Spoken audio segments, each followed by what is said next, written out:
Legenda Calon Arang.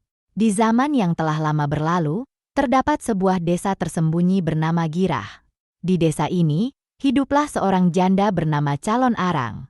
Meski Girah adalah tempat yang damai dan tenang, ada satu hal yang membuatnya berbeda dari desa-desa lainnya, yaitu keberadaan seorang wanita dengan kekuatan luar biasa.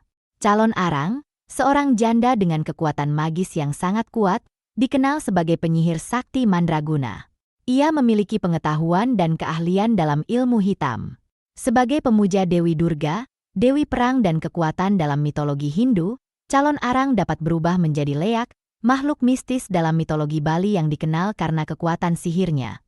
Namun, kehidupan Calon Arang tidak selalu dipenuhi dengan kekuatan dan kemampuan magis. Dahulu, ia adalah seorang wanita biasa yang hidup bersama suaminya. Namun, suatu hari, suaminya meninggal secara misterius. Kematian suaminya menjadi misteri yang tak terpecahkan. Tidak ada yang tahu siapa yang bertanggung jawab atas kematian suaminya. Dengan hati yang dipenuhi kesedihan dan kemarahan, Calon Arang memutuskan untuk belajar ilmu hitam. Ia ingin menuntut balas atas kematian suaminya. Ia ingin mengetahui siapa yang telah merenggut nyawa suaminya dan membuatnya menderita. Dengan tekad yang kuat, Calon Arang mempelajari ilmu hitam dan menjadi penyihir yang sangat kuat.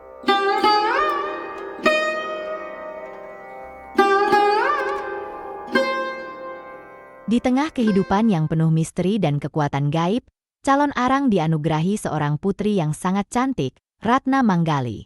Ratna Manggali adalah bunga yang mekar di tengah gurun, kecantikannya mempesona dan menenangkan, namun sayangnya, kecantikannya tersembunyi di balik bayang-bayang ibunya yang menakutkan. Meski Ratna Manggali memiliki kecantikan yang mempesona, para pemuda di desa Girah enggan melamar dirinya. Mereka takut pada Calon Arang, ibu Ratna Manggali, yang dikenal sebagai penyihir sakti mandraguna. Ketakutan ini menyebar seperti api di hutan kering, mempengaruhi setiap pemuda di desa, membuat Ratna Manggali terisolasi dan tidak kunjung mendapatkan lamaran. Hal ini membuat Calon Arang marah. Amarahnya bukanlah amarah biasa, melainkan amarah yang mendalam dan membara. Ia merasa putrinya diperlakukan tidak adil oleh penduduk desa. Dalam kemarahannya, Calon Arang memutuskan untuk membalas dendam kepada penduduk desa. Calon Arang memerintahkan murid-muridnya, yang juga bisa berubah menjadi leak, untuk menyebarkan wabah mematikan di desa. Wabah ini bukanlah wabah biasa, melainkan wabah yang sulit disembuhkan dan bisa membunuh siapa saja yang terinfeksi. Wabah ini menyebar dengan cepat, mengubah desa yang sebelumnya damai menjadi kacau. Kondisi desa pun menjadi semakin parah. Banyak penduduk yang jatuh sakit dan meninggal karena wabah tersebut. Desa Girah, yang sebelumnya adalah tempat yang damai dan tenang, kini menjadi tempat yang penuh dengan kesedihan dan ketakutan. Demikianlah akibat dari amarah Calon Arang, sebuah amarah yang berubah menjadi bencana bagi penduduk desa.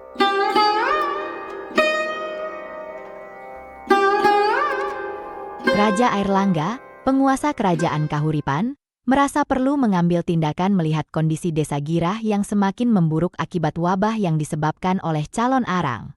Sebagai seorang raja yang bijaksana dan berwibawa, Raja Airlangga memutuskan untuk meminta Empu Bahula, seorang pendeta yang juga memiliki kekuatan spiritual, untuk menikahi Ratna Manggali, putri cantik Calon Arang.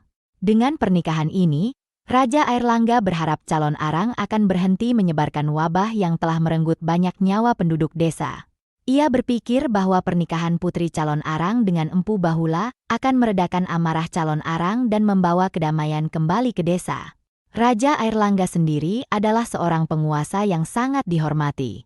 Ia adalah pendiri dan penguasa kerajaan Kahuripan yang berkuasa sekitar tahun 1019 hingga 1043. Ia lahir di Bali pada tahun 990 dan dikenal sebagai seorang raja yang bijaksana dan berwibawa. Selama masa pemerintahannya, kerajaan Kahuripan mengalami kemajuan dan perkembangan yang signifikan. Dengan kebijaksanaan dan wibawanya, Raja Airlangga berhasil memimpin kerajaannya dengan baik dan menjaga rakyatnya dari berbagai ancaman. Kini, ia berharap bisa melakukan hal yang sama untuk desa Girah, dengan cara mempersatukan Empu Bahula dan Ratna Manggali dalam ikatan pernikahan.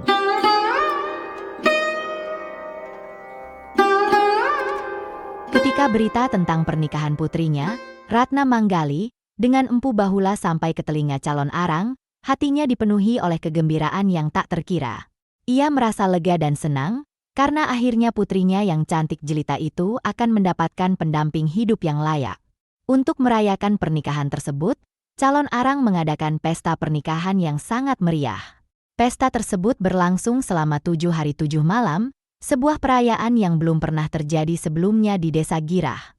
Seluruh desa dihiasi dengan lampu dan bunga-bunga yang indah. Musik dan tarian mengisi setiap sudut desa, menciptakan suasana yang ceria dan penuh kebahagiaan. Ratna Manggali dan Empu Bahula, dua insan yang akan bersatu dalam ikatan pernikahan, juga merasa sangat bahagia. Mereka saling mencintai dan saling menghargai satu sama lain. Mereka berdua merasa bahwa mereka telah menemukan pasangan hidup yang sempurna. Ratna Manggali, dengan kecantikannya yang mempesona, tampak sangat bahagia. Ia merasa beruntung bisa menikah dengan Empu Bahula, seorang pendeta yang baik hati dan bijaksana. Sementara itu, Empu Bahula, dengan wibawanya, juga merasa sangat bahagia bisa menikah dengan Ratna Manggali, seorang wanita yang cantik dan baik hati. Setelah pesta pernikahan yang meriah berakhir, Empu Bahula mulai menjalankan tugasnya. Tugas yang tidak mudah, tugas yang membutuhkan keberanian dan kebijaksanaan. Ia harus mencari cara untuk mengakhiri wabah yang telah merenggut banyak nyawa di Desa Girah. Empu Bahula kemudian mendekati Ratna Manggali, istrinya yang baru. Dengan lembut, ia bertanya kepada Ratna Manggali tentang sumber kesaktian ibunya, calon arang. Ratna Manggali, yang mencintai suaminya dan juga mencintai ibunya, merasa terpecah. Namun, ia tahu bahwa untuk menyelamatkan desa, ia harus jujur kepada suaminya. Dengan berat hati, Ratna Manggali menjelaskan bahwa kesaktian ibunya terletak pada suatu kitab sihir. Kitab tersebut adalah sumber dari semua kekuatan calon arang, tempat di mana semua ilmu hitamnya berasal. Mendengar penjelasan Ratna Manggali, Empu Bahula merasa lega. Ia akhirnya mengetahui cara untuk mengakhiri wabah dan menyelamatkan desa. Dengan hati-hati, Empu Bahula menyelinap ke kamar calon arang di tengah malam. Ia berhasil mencuri kitab sihir tersebut tanpa diketahui oleh calon arang.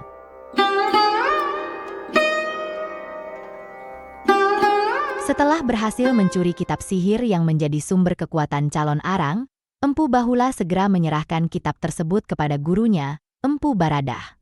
Kitab ini bukanlah kitab biasa, melainkan kitab yang berisi ilmu hitam yang sangat kuat. Dengan hilangnya kitab ini, kesaktian calon arang pun melemah. Ia kehilangan sebagian besar kekuatannya dan menjadi lebih lemah.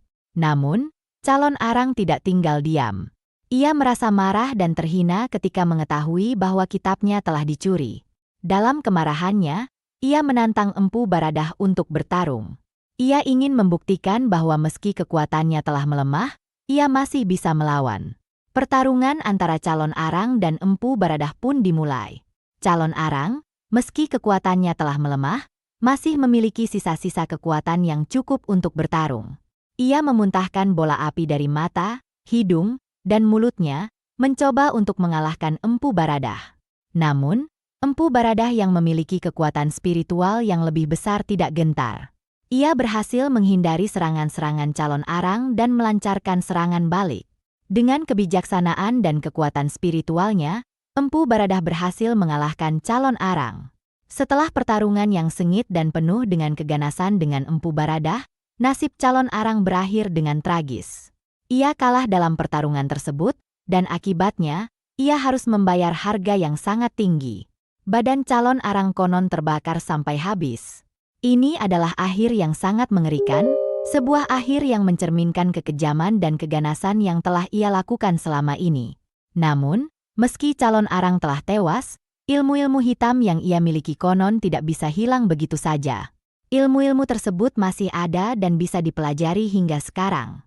Ini adalah sebuah peringatan bagi kita semua bahwa kejahatan, meski telah dikalahkan, bisa saja masih ada dan terus berlanjut jika kita tidak berhati-hati. Demikianlah kisah ini diceritakan. Untuk kebenaran detail kisah tentu kita kembalikan kepada Allah, Tuhan yang Maha Kuasa, Sang Pemilik kisah kehidupan.